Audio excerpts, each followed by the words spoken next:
Entre janvier et octobre 2019, les estimations des productions halieutiques au Cameroun sont à environ 289 764 tonnes. Ces données fournies par le ministère de l'Élevage englobent les rendements de 3 sous-secteurs, à savoir la pêche artisanale qui a fourni à elle seule 271 317 tonnes de poissons, la pêche industrielle qui n'a produit que 11 370 tonnes de poissons et l'aquaculture qui a seulement généré 7 077 tonnes de poissons. Afin de donner un coup de fouet à ces rendements, dans les mois à venir, le ministère de l'Élevage affirme avoir finalisé les procédures de construction de marchés modernes de vente de poissons à Douala. Dans ce cadre, une mission de signature du contrat avec l'entreprise co-contractante devrait avoir lieu au Japon. Le démarrage effectif des travaux sur le terrain est prévu pour 2020. Par ailleurs, 3 nouvelles unités de production de glace à Douala, Limbé et Ideno ont été acquises pour l'amélioration de la réduction des pertes post-capture. En outre, le pays a œuvré pour la mise en place des modalités de collecte et de conservation des produits de l'aquaculture et des moyens pour encourager les partenariats entre les aquaculteurs et les acteurs impliqués dans la commercialisation du poisson. Un accord a été trouvé avec la mission de régulation des approvisionnements en produits de grande consommation pour permettre aux pisciculteurs d'écouler leur production lors des marchés périodiques ou dans les sites de vente.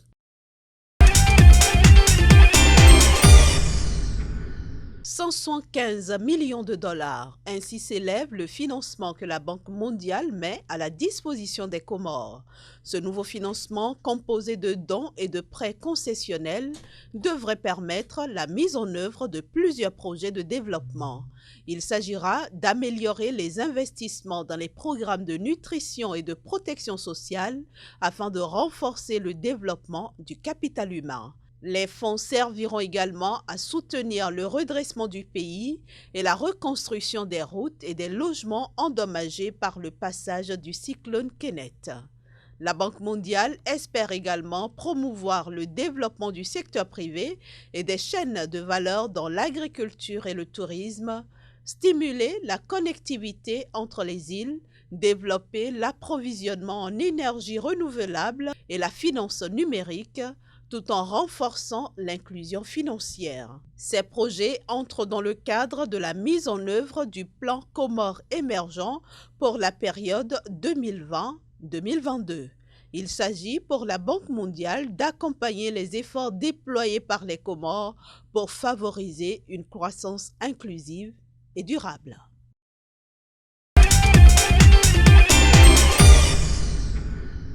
Le secteur minier malgache pourrait bientôt subir quelques réformes. En effet, selon un projet de loi initié par les autorités du pays, l'État malgache prévoit d'augmenter les redevances sur le nickel, le colbalt, les faisant passer de 2% à 4%. Ces redevances passeraient de 2% à 8% pour les pierres précieuses brutes, tandis que les pierres industrielles brutes auraient un taux de redevance de 6% et les pierres industrielles taillées seraient taxées à 3%.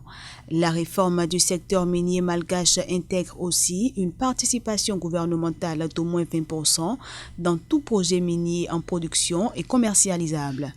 En attendant l'adoption de toutes ces réformes, les discussions avec les exploitants miniers et les exportateurs se poursuivent.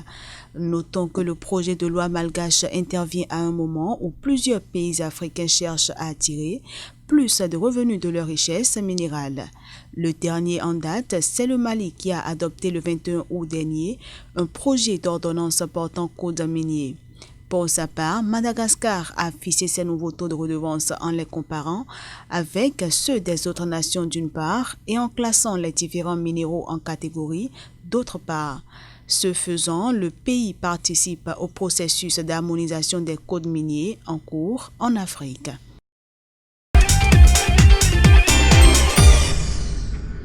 Le Nigeria a à nouveau signalé sur le marché des émissions obligataires internationales dès le premier trimestre 2020. Selon la ministre des Finances Zainab Ahmed, il faut agir rapidement car le pays a besoin de ressources pour financer son budget. En effet, bien que premier exportateur de pétrole en Afrique, le Nigeria fait face au défi de mobilisation des ressources budgétaires pour le financement des programmes économiques et sociaux du gouvernement. En plus de cela, la Banque centrale a pris une série de mesures excluant la participation des banques commerciales aux émissions de bons et obligations du Trésor nigérian sur le marché local des capitaux. En 2018, le géant de l'Afrique de l'Ouest avait sollicité le marché international des capitaux à hauteur de 10,8 milliards de dollars, mais s'est montré plus timide en 2019. Plusieurs facteurs devraient encourager les autorités d'Abuja à émettre des eurobonds en 2020. En dehors du fait qu'elles ont besoin de cet argent, les investisseurs obligataires ciblant les pays émergents ont récemment montré un fort appétit pour toute nouvelle émission de titres, à l'instar de ceux du Maroc et de l'Égypte qui ont reçu un accueil favorable. S'agissant du volume et de la maturité de l'émission à venir, il dépendait selon la ministre des Finances du cap à mobiliser une fois que les discussions avec des bailleurs de fonds concessionnels seraient bouclées. Pour l'instant, des maturités très longues semblent exclues. Les eurobonds nigérians arrivant à maturité en 2047 ont connu une hausse des rendements, signe que les investisseurs s'y désengagent en vendant à prix bas.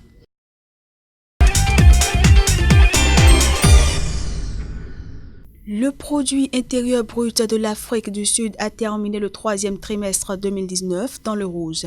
Il a enregistré une baisse de 0,6%, essentiellement observée au niveau du secteur des transports et de la communication, des industries extractives et de l'industrie manufacturière, qui ont enregistré respectivement une chute de 5,4%, 6,1% et 3,9%, contribuant ainsi négativement à la croissance du produit intérieur brut. Cette contraction trimestrielle représente toutefois une progression de 0,1 du produit intérieur brut quand l'on compare les chiffres d'une année à l'autre.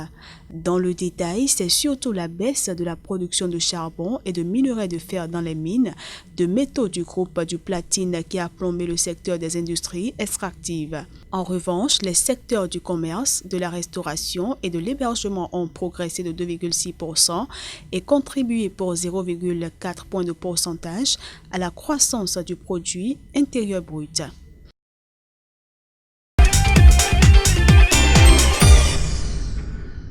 Selon les prévisions du Fonds monétaire international, le Ghana devrait enregistrer une croissance économique de 5% dans les prochaines années. D'après le FMI, cette croissance devrait passer de 6,3% en 2018 à 7% en 2019 et à environ 5% en moyenne au cours des prochaines années grâce aux nouvelles découvertes potentielles de pétrole et à l'exploitation minière. Cette croissance pourrait également être soutenue par une diversification rapide de l'économie tirée par les efforts d'industrialisation réalisés par les autorités ainsi que les réformes pour la mobilisation des recettes intérieures. Toutefois, le Fonds monétaire international souligne que le déficit global de l'État ghanéen devrait aussi augmenter dans un contexte de hausse de la dette publique. Celle-ci devrait atteindre cette année 63% du produit intérieur brut, notamment sous l'effet de recettes inférieures aux prévisions, de dépenses consacrées à des programmes phares et de dépenses de sécurité inattendues en raison des nouveaux problèmes de sécurité dans la région de l'Afrique de l'Ouest. S'agissant du budget 2020, il devrait afficher un déficit global hors coût de l'énergie et du secteur financier de 4,9% du PIB, soit l'équivalent d'un déficit global de 6,4% du PIB. Selon les politiques actuelles, le déficit global devrait se stabiliser à moyen terme à environ 5% du PIB dans un contexte où l'inflation des prix à la consommation devrait se maintenir autour de 6%. «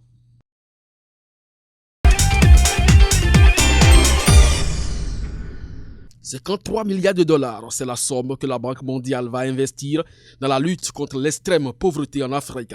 Cette somme fait partie d'un investissement global de 82 milliards de dollars destiné à aider les pays les plus pauvres du monde.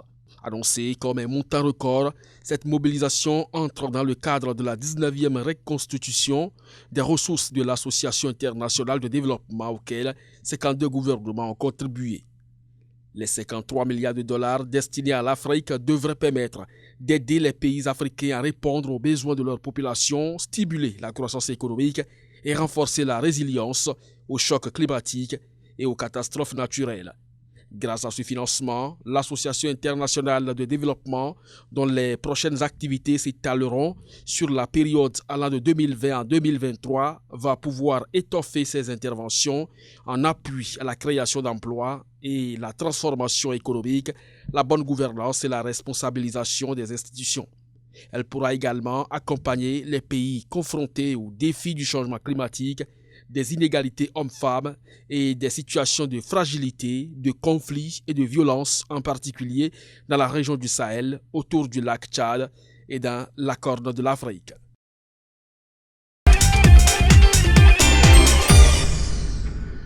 Selon l'Institut national de la statistique du Rwanda, la croissance économique du pays a atteint 11,9% au troisième trimestre 2019. Comparé à la même période en 2018, cette croissance a enregistré une légère hausse essentiellement attribuée au secteur de l'agriculture, de l'industrie et des services qui ont enregistré une progression respective de 8, 13 et 14%. Dans le détail, la hausse notée dans le secteur de l'agriculture est induite par la progression des cultures vivrières, des cultures d'exportation et du thé qui ont enregistré des taux de 5%, 22% et 29%. En ce qui concerne la croissance enregistrée dans le secteur de l'industrie, elle est stimulée par la construction et la fabrication qui ont augmenté respectivement de 29 et 13%. Dans le secteur manufacturier, la transformation des aliments a augmenté de 15%, alors que les textiles, les vêtements et le cuir ont augmenté de 27%. Quant aux matériaux de construction minéraux non métalliques comme le ciment, ils ont augmenté de 14%, tandis que les produits chimiques qui comprennent les peintures et les savons ont progressé de 31%. S'agissant du secteur des services, sa croissance a été soutenue par les bonnes performances dans le commerce de gros et détail à 35%, l'hôtellerie et la restauration 15% et le transport 18%. Par contre, les industries extractives et de carrière ont chuté de 16%.